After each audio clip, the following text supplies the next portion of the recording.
এই কাগজে কি লিখেছে? কি আবার লিখে? ওদের যা খুশি তাই লিখেছে, তা যখন চেঁচাবার কি দরকার?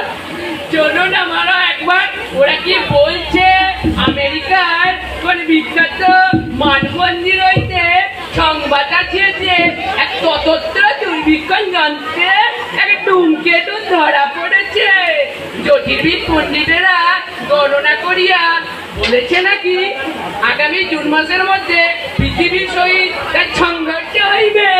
হবে তো হবে, তা যখন চেঁচাবার কি দরকার? যদি ধূমকেতুটা ধূম করে আমাদের বাড়ির ছাদে এসে পড়ে, কিংবা ভূমিকম্প। যদি বাড়িতে আগুন লেগে যায়, কিংবা পরেশনাথের পাহাড়টা তোর মাথায় এসে পড়ে, কিংবা তোর মাথায় থাকা কাপড় গুলো শুকিয়ে খুঁটে হয়ে যায়, তা তখন কি হয় কিছু তো বলা যায় না।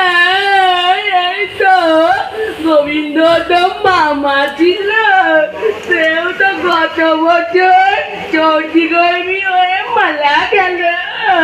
মরেছে তো মরেছে, চাপত গেছে, তাতে তোর কি হয়েছে? না মামা, আমি তাই বলছিলাম।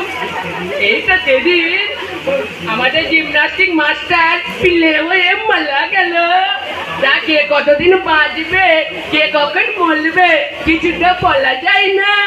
ওরে বাবারে, এ তো দেখছি বৈরাগী দাদা ঠাকুর, এবার তোকে কান ধরে থাপ্পড় দেবো।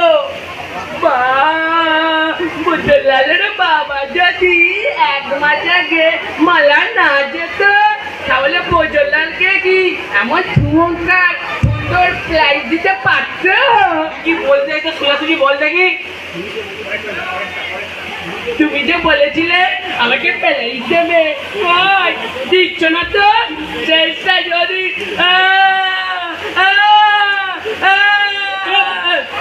এই কথা তো সোজাসুজি বললেই তো হতো, তা দেখে ঘেরানি হয়ে গেলে ঘুম ভাঙানোর কি দরকার?